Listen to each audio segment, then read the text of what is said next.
Hi hello friends, ಎಲ್ಲರಿಗೂ ನಮಸ್ಕಾರ. ರೇಖಾ ಅಡುಗೆ ಚಾನಲ್ಗೆ ಸ್ವಾಗತ. ಹೊಸದಾಗಿ ನಮ್ಮ ಚಾನಲ್ ನೋಡ್ತಾ ಇದ್ದರೆ ಈಗಲೇ ಸಬ್ಸ್ಕ್ರೈಬ್ ಮಾಡ್ಕೊಳ್ಳಿ. ಇವತ್ತೊಂದು ಎಲ್ಲರಿಗೂ ಯೂಸ್ಫುಲ್ ಆಗಿರುವಂಥ ರೆಸಿಪಿ ತಂದಿದ್ದೀನಿ. ಅದೇನಪ್ಪ ಅಂದರೆ ಈರುಳ್ಳಿಯಿಂದ ಉಪ್ಪಿನಕಾಯಿ ಮಾಡೋದು ತೋರಿಸ್ಕೊಡ್ತೀನಿ. ತುಂಬ ಜನಕ್ಕೆ ಕೆಲವೊಮ್ಮೆ ಅಡುಗೆ ಮಾಡೋಕ್ಕೆ ಇಂಟ್ರೆಸ್ಟ್ ಇರಲ್ಲ. ಸೊ ರೈಸ್ ಇರುತ್ತೆ, ಅದಕ್ಕೇನಾದರೂ ಸಾಂಬಾರು ಮಾಡೋ ಅಂತ ತಲೆ ಕೆಡ್ಸ್ಕೊತಾ ಇರ್ತೀರ. ಅಂಥವ್ರಿಗೆ ಇದು ತುಂಬಾ ಯೂಸ್ಫುಲ್ ಆಗಿರೋಂಥ ರೆಸಿಪಿ. ಇದೊಂದು ಉಪ್ಪಿನಕಾಯಿ ಇದ್ದರೆ ಊಟದ ಜೊತೆ ಏನಾದರೂ ಒಂದು ಸ್ನ್ಯಾಕ್ಸ್ ಇಟ್ಕೊಂಡು ತಿಂದರೆ ನಿಮಗೆ ಕಂಪ್ಲೀಟಾಗಿ ತೃಪ್ತಿ ಅನಿಸುತ್ತೆ. ಅಷ್ಟು ಚೆನ್ನಾಗಿರುತ್ತೆ ಇವತ್ತು ಮಾಡೋವಂಥ ರೆಸಿಪಿ. ಖಂಡಿತ ಇವತ್ತಿನ ರೆಸಿಪಿ ನಿಮಗೆ ಇಷ್ಟ ಆಯ್ತಂದರೆ ಒಂದು ಲೈಕ್ ಮಾಡಿ, ಶೇರ್ ಮಾಡಿ, ಕಮೆಂಟ್ ಮಾಡಿ. ಇದು ಮಾಡೋದು ಯಾವ ರೀತಿ, ಇದಕ್ಕೆ ಬೇಕಾಗಿರೋ ಇಂಗ್ರೀಡಿಯೆಂಟ್ಸ್ ನೋಡೋಣ. ಒಂದು ಅರ್ಧ kg ಆಗೋಷ್ಟು ಈರುಳ್ಳಿನ ಸ್ಲೈಸಾಗಿ ಕಟ್ ಮಾಡಿ ಇಟ್ಟಿದ್ದೀನಿ. 1 ಟೀ ಸ್ಪೂನ್ ಇಂಗು, 1 ಟೇಬಲ್ ಸ್ಪೂನ್ ಮೆಂತ್ಯ, 1 ಟೇಬಲ್ ಸ್ಪೂನ್ ಆಗೋಷ್ಟು ಬೆಲ್ಲ ತೊಗೊಂಡಿದ್ದೀನಿ. ಹಾಗೆ 1 ಟೇಬಲ್ ಸ್ಪೂನ್ ಜೀರಿಗೆ, 1 ಟೇಬಲ್ ಸ್ಪೂನ್ ಸಾಸಿವೆ, ಒಂದು 50 ಗ್ರಾಮ್ ಆಗೋಷ್ಟು ಹುಣಸೆಹಣ್ಣು ಮತ್ತು ರುಚಿಗೆ ತಕ್ಕಷ್ಟು ಉಪ್ಪು, 1 ಗೆಡ್ಡೆ ಬೆಳ್ಳುಳ್ಳಿನ ಚಿಕ್ಕ ಚಿಕ್ಕದಾಗಿ ಚಾಪ್ ಮಾಡಿ ಇಟ್ಕೊಂಡಿದ್ದೀನಿ. ಹಾಗೆ ಖಾರಕ್ಕೆ ಖಾರದ ಪುಡಿ ತೊಗೊಂಡಿದ್ದೀನಿ, ಒಂದು 50 ಗ್ರಾಮ್ ಆಗೋಷ್ಟು, ಮತ್ತು ಎಣ್ಣೆ. ಸೊ ಇವಾಗ ಯಾವ ರೀತಿ ಮಾಡೋದಂತ ನೋಡೋಣ. ಇದು ಮಾಡೋದಕ್ಕೆ ಉಪ್ಪಿನಕಾಯಿ ಅಂದರೆ ನಮಗೆ ಮೆಂತ್ಯ, ಸಾಸಿವೆ ಹುರಿದ್ಬಿಟ್ಟು ಪೌಡ್ರ್ ಮಾಡ್ಕೋಬೇಕಲ್ವ. ಅದ್ರ ಜೊತೆಗೆ ನಾನು ಇವತ್ತು ಜೀರಿಗೆನೂ ಯೂಸ್ ಮಾಡ್ತಾಯಿದ್ದೀನಿ. ಯಾಕಂದರೆ ಇದಕ್ಕೆ ಮೇನ್ ಇಂಗ್ರೀಡಿಯೆಂಟ್ಸು ಈರುಳ್ಳಿ ಮತ್ತು ಹುಣಸೆಹಣ್ಣಲ್ವ. ಸೊ ಕೆಲವರಿಗೆ ಗ್ಯಾಸ್ಟ್ರಿಕ್ ಪ್ರಾಬ್ಲಮ್ ಇರುತ್ತೆ ಉಪ್ಪಿನಕಾಯಿ ತಿಂದರೆ, ಅಂಥದಕ್ಕೆ ನಾನು ಇದು ಜೀರಿಗೆ ಯೂಸ್ ಮಾಡ್ತಾಯಿದ್ದೀನಿ. ಚೆನ್ನಾಗಿ ಜೀರ್ಣಶಕ್ತಿನೂ ಆಗುತ್ತೆ, ಟೇಸ್ಟ್ ಕೂಡ ಚೆನ್ನಾಗಿರುತ್ತೆ. ಇದನ್ನು ಮೀಡಿಯಮ್ ಫ್ಲೇಮಲ್ಲಿ ಇಟ್ಟು ಇದನ್ನು ಚೆನ್ನಾಗಿ ಫ್ರೈ ಮಾಡಿ ತಣ್ಣಗಾದ್ಮೇಲೆ ಮಿಕ್ಸಿ ಜಾರಲ್ಲಿ ಹಾಕಿ ಪೌಡ್ರ್ ಮಾಡ್ಕೋಬೇಕು. ಇವತ್ತು ಈ ಉಪ್ಪಿನಕಾಯಿ ಮಾಡೋದಕ್ಕೆ ನಾನು ಸನ್ಫ್ಲವರ್ ಎಣ್ಣೆ ಯೂಸ್ ಮಾಡ್ತಾಯಿದ್ದೀನಿ. ಇದು ಭಾರತದಲ್ಲಿ ಏಕೈಕ ಫಿಸಿಕಲಾಗಿ ಸಂಸ್ಕರಿಸಿದ ಗೌರ್ಮೆಂಟ್ ಪೇಟೆಂಟ್ ಟೆಕ್ನಾಲಜಿ ಹೊಂದಿರುವ ಎಣ್ಣೆ ಆಗಿದೆ. ಸೊ ಇವಾಗ ನೋಡ್ತಾ ಇರ್ಬೋದು, ನಾನು ಯೂಸ್ ಮಾಡ್ತಾಯಿದ್ದೀನಿ ಸನ್ಫ್ಲವರ್ ಎಣ್ಣೆ. ಇಲ್ಲಿ ನಾನು ಒಂದು 200 ಗ್ರಾಮ್ ಆಗೋಷ್ಟು ಎಣ್ಣೆ ಹಾಕ್ಕೊತಾ ಇದ್ದೀನಿ. ನೀವು ಎಷ್ಟು ಈರುಳ್ಳಿ ತೊಗೊತೀರಾ ಅದ್ರ ಮೇಲೆ ಎಣ್ಣೆ ಜಾಸ್ತಿ ಕೂಡ ಯೂಸ್ ಮಾಡ್ಬೋದು. ಯಾಕಂದರೆ ಈ ಎಣ್ಣೆ ಯೂಸ್ ಮಾಡೋದ್ರಿಂದ ನಮಗೆ ತುಂಬ ದಿವಸ ಬಾಳಿಕೆ ಬರುತ್ತೆ, ಉಪ್ಪಿನಕಾಯಿ ಕೆಡೋದಿಲ್ಲ. ಮತ್ತು ಇವತ್ತು ಮಾಡೋವಂಥ ಈ ರೆಸಿಪಿಗೆ ನಾನು ಯಾಕೆ ಈ ಎಣ್ಣೆ ಯೂಸ್ ಮಾಡಿದ್ದೀನಿ ಅಂದರೆ, ಈ ಎಣ್ಣೆ ಪ್ರಾಸೆಸ್ ಮಾಡುವಾಗ ನಮ್ಮ ದೇಹಕ್ಕೆ ಯಾವುದೇ ರೀತಿ ಆರೋಗ್ಯಕ್ಕೆ ಹಾನಿ ಮಾಡೋದಂಥ ಕೆಮಿಕಲ್ ಏನು ಯೂಸ್ ಮಾಡೋದಿಲ್ಲ. ಮತ್ತು ಆರೋ ವಾಟರ್ನ ಯೂಸ್ ಮಾಡಿ ಎಣ್ಣೆ ತೆಗಿತಾರೆ. ಅದಕ್ಕೋಸ್ಕರ ನಾನು ಈ ಎಣ್ಣೆ ಯೂಸ್ ಮಾಡ್ತಾ ಇರೋದು. ಇವಾಗ ಈರುಳ್ಳಿ ಫ್ರೈ ಮಾಡೋವಾಗನೇ ಇದ್ರ ಜೊತೆಗೆ ರುಚಿಗೆ ತಕ್ಕಷ್ಟು ಉಪ್ಪು ಹಾಕ್ಕೊಳ್ಳೋಣ. ಉಪ್ಪು ಹಾಕಿ ಇದನ್ನು ಫ್ರೈ ಮಾಡೋದ್ರಿಂದ ಬೇಗನೆ ಕೂಡ ಫ್ರೈ ಆಗುತ್ತೆ. ಇದನ್ನು ಪೂರ್ತಿ ಗೋಲ್ಡನ್ ಕಲರ್ ಬರೋ ಥರ ಫ್ರೈ ಮಾಡಬೇಕಂತೀನಿ. ಸ್ವಲ್ಪ ಲೈಟಾಗಿ ಕಲರ್ ಚೇಂಜ್ ಆಗಬೇಕು. ಅದು ಫ್ರೈ ಆಗೋ ಟೈಮ್ಗೆ ನಾವಿಲ್ಲಿ ಮೆಂತ್ಯ, ಸಾಸಿವೆ, ಜೀರಿಗೆ ಹುರಿದಿಟ್ಟಿದ್ರಲ್ವ, ಇದನ್ನು ಪೌಡ್ರ್ ಮಾಡ್ಕೊಳ್ಳೋಣ. ಮತ್ತು ಈ ಪೌಡರ್ ನೀವು ಇಷ್ಟು ಹಾಕ್ಬೇಕಂತೇನಿಲ್ಲ, ನಿಮ್ಗೆ ಎಷ್ಟು ಬೇಕಾದನ್ನು ಯೂಸ್ ಮಾಡ್ಕೋಬೋದು. ಇದರಲ್ಲಿ ನಾನು ಅರ್ಧ ಭಾಗದಷ್ಟು ಹಾಕ್ಕೊತಾ ಇದ್ದೀನಿ ಅಳತೆ ಪ್ರಕಾರ. ಯಾಕಂದರೆ ಮಿಕ್ಸಿನಲ್ಲಿ ಜಾಸ್ತಿ ಕ್ವಾಂಟಿಟಿ ಹಾಕಿದ್ರೇ ಪೌಡ್ರ್ ಆಗೋದಲ್ವ, ಅದಕ್ಕೋಸ್ಕರ ನಾನು 1 ಟೇಬಲ್ ಸ್ಪೂನ್ ತೊಗೊಂಡಿದ್ದೀನಿ. ಸೊ ಅದನ್ನು ಪೌಡ್ರ್ ಮಾಡಿದ್ದಾಯಿತು. ಇವಾಗ ಈರುಳ್ಳಿ ಫ್ರೈ ಮಾಡೋವಾಗನೇ ಇದ್ರ ಜೊತೆಗೆ ಹುಣಸೆಹಣ್ಣು ಹಾಕ್ಕೊಳ್ಳೋಣ. ನಮಗೆ ಮೇನ್ ರೀಸನ್ ಹುಣಸೆಹಣ್ಣು ಯಾಕೆ ಹಾಕ್ತೀರಂದರೆ, ನಮಗೆ ಉಪ್ಪಿನಕಾಯಿ 6 ತಿಂಗಳಾದನ್ನು ಕೆಡಬಾರ್ದು ಅಂತಲೇ ಹುಣಸೆಹಣ್ಣು ಯೂಸ್ ಮಾಡ್ತಾ ಇರೋದು. ಮತ್ತು ಹುಣಸೆಹಣ್ಣು ಹಾಕೋದ್ರಿಂದ ಟೇಸ್ಟು ಕೊಡುತ್ತೆ.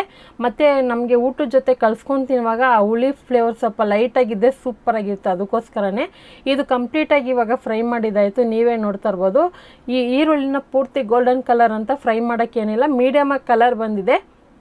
ಇವಾಗ ಈ ಥರ ನಾನು ಎಣ್ಣೆ ಸೋಸೋದ್ರಲ್ಲಿ ಇದನ್ನು ಹಾಕ್ಕೊಂಡು ಆ ಎಣ್ಣೆನ ಹಾಗೆ ಒಗ್ಗರಣೆಗೆ ಇಟ್ಕೊತೀನಿ. ಇದನ್ನು ಕಂಪ್ಲೀಟಾಗಿ ತಣ್ಣಗಾದ್ಮೇಲೆ ಇದನ್ನು ಮಿಕ್ಸಿನಲ್ಲಿ ಹಾಕಿ ಪೇಸ್ಟ್ ಮಾಡ್ಕೋಬೇಕು. ಯಾವುದೇ ರೀತಿ ನೀರು ಯೂಸ್ ಮಾಡೋಂಗಿಲ್ಲ ಇವತ್ತು ಮಾಡೋವಂಥ ರೆಸಿಪಿಗೆ.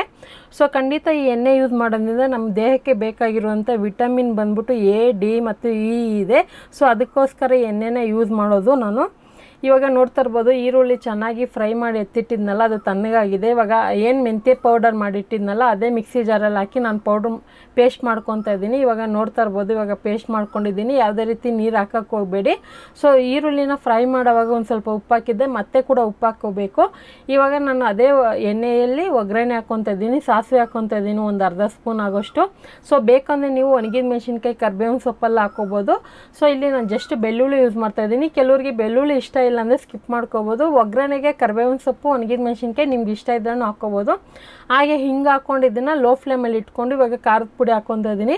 ಯಾವಾಗೂ ಅಷ್ಟೇ ಎಣ್ಣೆಯಲ್ಲಿ ಖಾರದ ಪುಡಿ ಹಾಕೋವಾಗ ಲೋ ಫ್ಲೇಮಲ್ಲೇ ಇಟ್ಟೆ ಹಾಕಿ. ಯಾಕಂದರೆ ಹೈ ಫ್ಲೇಮಲ್ಲಿ ಇಟ್ಟರೆ ಸೀದೋಗುತ್ತೆ ಮತ್ತು ಕಹಿ ಬಂದ್ಬಿಡುತ್ತೆ, ಉಪ್ಪಿನಕಾಯಿ ಟೇಸ್ಟು ಬರೋದಿಲ್ಲ.